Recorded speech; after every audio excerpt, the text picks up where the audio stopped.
নমস্কার, শুভকামনা। আজকে আমার আলোচনার প্রসঙ্গ বয়স্ক মুরব্বীদের মহা ঔষধ। অর্থাৎ আমরা সকলে জানি বয়স বাড়ার কারণে অর্থাৎ বৃদ্ধ হওয়ার কারণে আমাদের রোগ প্রতিরোধ ক্ষমতা কমতে শুরু করে, ওষুধে ভালো কাজ করে না। আমাদের মেডিকেলে ভর্তি করে রাখলেও ভালো সেবা প্রদান করলেও খুব বেশি কাজ হয় না।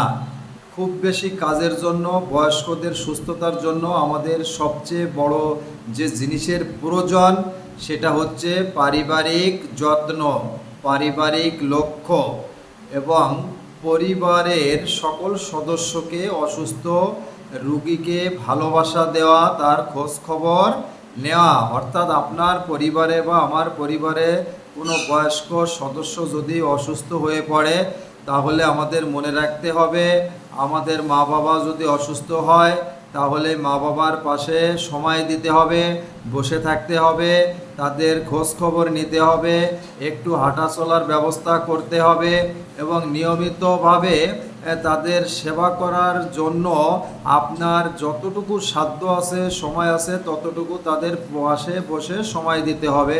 কখন খেয়েছে, কখন খাননি, তাহলে দেখবেন মেডিকেলে ভর্তি হওয়ার পরে যে সেবা পাচ্ছে, যে উপকার হচ্ছে, তার চেয়ে অনেক আগে সুস্থ হয়ে যাবে। অর্থাৎ এটা মহা ওষুধ হিসেবে কাজ করবে।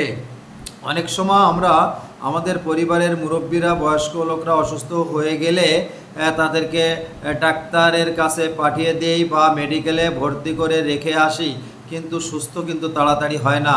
আপনি আজই উদ্যোগ নেবেন, আজই কাজটা শুরু করবেন।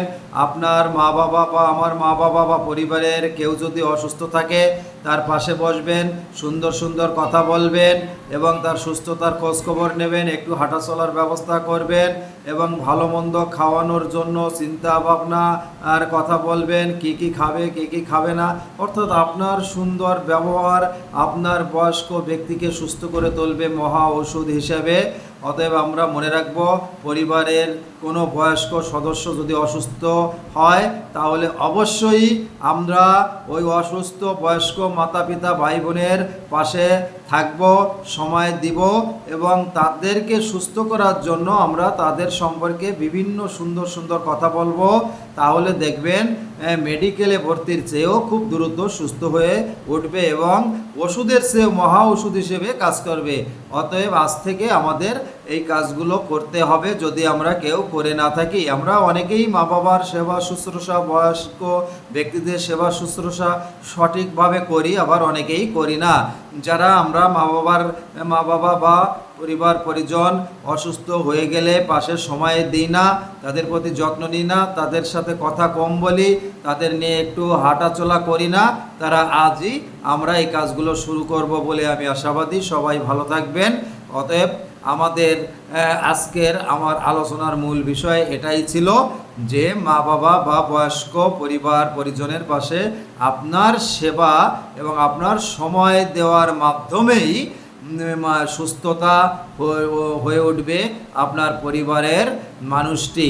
অতএব এই সেবাটার নামই আমি মহা ওষুধ হিসেবে আখ্যায়িত করলাম। সবাই ভালো থাকবেন। আজকে এ পর্যন্তই, আবার কথা হবে। নমস্কার।